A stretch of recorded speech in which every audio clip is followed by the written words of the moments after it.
ನಮಸ್ಕಾರ ಸ್ನೇಹಿತರೆ, ಅವಳ ಪ್ರಪಂಚಕ್ಕೆ ಎಲ್ಲರಿಗೂ ಸ್ವಾಗತ. ನಮ್ಮ ಹಿಂದಿನ ವಿಡಿಯೋದಲ್ಲಿ ಏನೇನಿರುತ್ತೆ ಅಂತ ಸ್ವಲ್ಪ ತಿಳ್ಕೊಂಡಿದ್ವಿ. ಅವಳ ಪ್ರಪಂಚ ಅಂದರೆ ಅಷ್ಟಲ್ಲೇ ಮುಗಿದ್ಬಿಡುತ್ತಾ? ದಿನ ದಿನ ಹೊಸ ವಿಚಾರಗಳು, ಕೆಲವೊಮ್ಮೆ ನಡೆದ ವಿಚಾರಗಳೇ ಮತ್ತೆ ನಡೆಯುವುದು, ಎಲ್ಲವನ್ನೂ ನಾವು ಎಕ್ಸ್ಪೀರಿಯನ್ಸ್ ಮಾಡಲೇಬೇಕಲ್ವಾ?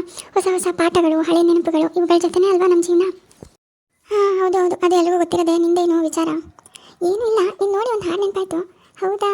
ಯಾವುದು ಹಾಡು ನೋಡೋಣ. ಹೂವಿಂದ ಹೂವಿಗೆ ಹಾರುವ ತುಂಬಿ, ಹೂವಿಂದ ಹೂವಿಗೆ ಹಾರುವ ತುಂಬಿ, ಹೂವಿಂದ ಹೂವಿಗೆ ಹಾರುವ ದುಂಬಿ. ಮುಂದಕ್ಕೆ ಹೇಳು. ಹೇಳ್ತೀನಿ ಇರು. ದುಂಬಿ ದುಂಬಿ ದುಂಬಿ ದುಂಬಿ ದೂರ ಹೋಗು ದುಂಬಿ, ಆಯಿತು ಸಾಯಂಕಾಲ. ನೀನು ಯಾವ ಹಾಡಿಂದ ಯಾವ ಹಾಡಿಗೆ ಹೋದಮ್ಮ? ಬಟ್ ಎರಡು ಸೂಪರ್ ಹಾಡುಗಳನ್ನ ನೆನಪು ಮಾಡಿದ್ಯಾ? ಫಸ್ಟ್ ಸಾಂಗ್ ಬಿಟ್ಟು ಇವಾಗ ಕೇಳೋಣ, ಸೆಕೆಂಡ್ ಸಾಂಗ್ ಇನ್ನೊಂದಿನ ಕೇಳೋಣ, ಓಕೆನಾ?